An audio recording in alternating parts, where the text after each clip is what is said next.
More about choice. By Anatoly Protopopov. Who makes a choice? In the animal world, it is always a female who chooses the male.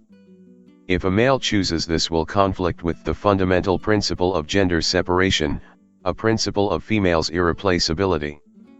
Those few species where visually a male makes a choice can be considered as a short-term evolutionary deviation, and even there the female's choice is probably rather camouflaged.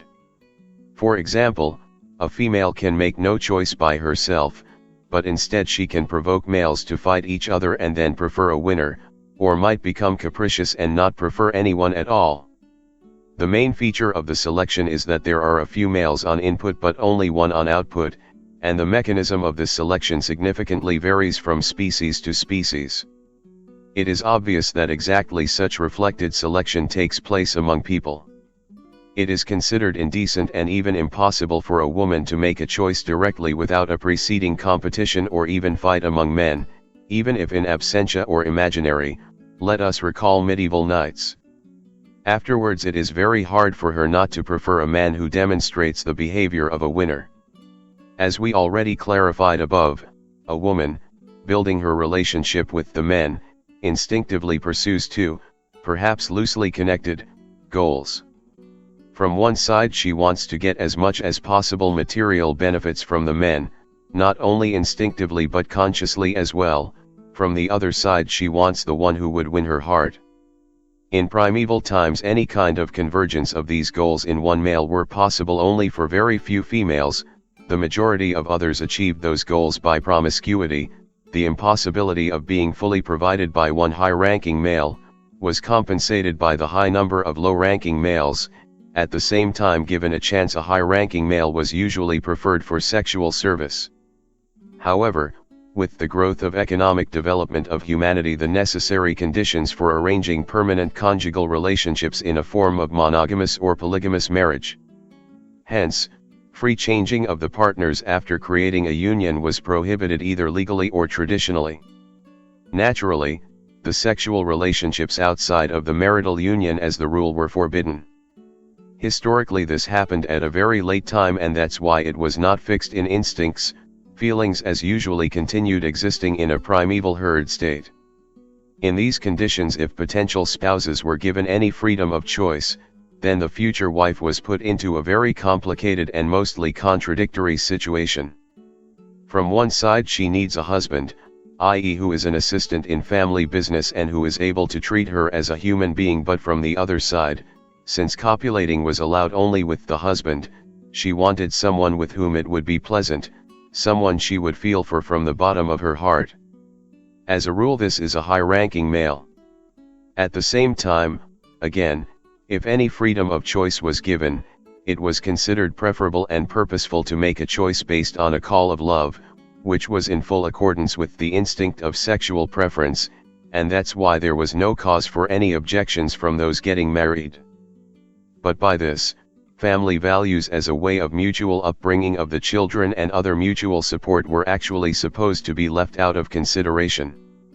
More specifically, it was suggested to rely on luck.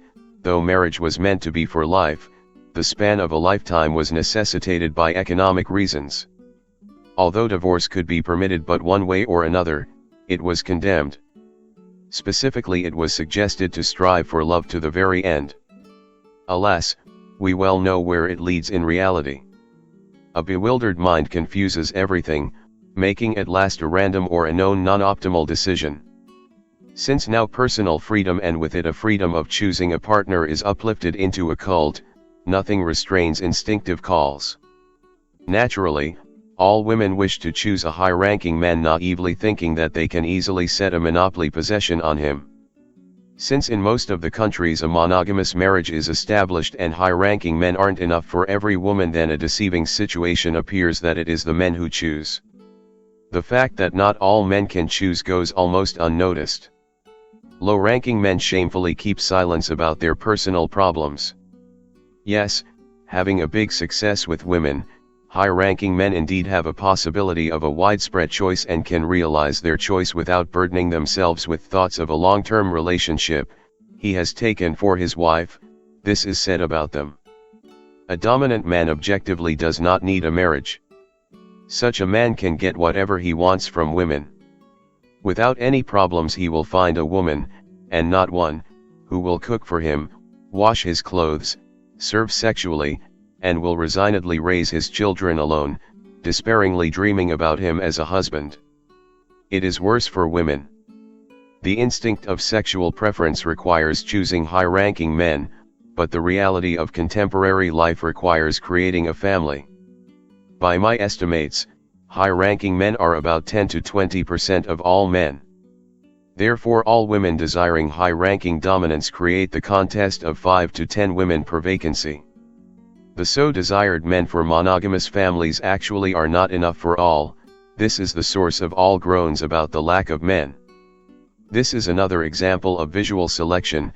Women's stares get fixed only on captains, the memory carefully stores only their images, although not always pleasant, and speaking about the men in general, women unconsciously mean only them. Plus of course there is objective selection, which will be described below. In a primeval herd this 10 to 20% of males would have fertilized all females would have been satisfied, including sexually as well. However, one wants him to belong only to herself, isn't that true? But he has a different opinion regarding this. The low-ranking men are in the worst position. Everybody gets at them, Omega is beaten by everyone, but concerning women, they get only grief. However, from the side of family values they are more preferable over alphas. At least, they are more faithful. Their problem and the reason for loneliness is they do not excite any interest in women. Therefore, among the men liked by women there are really only a few decent ones. A low-ranking man mainly needs a marriage only for getting sex and having children. Without marriage he is slapped in his face, and even in family life he is constantly in danger being deprived even if he gets his luck and succeeds in getting married.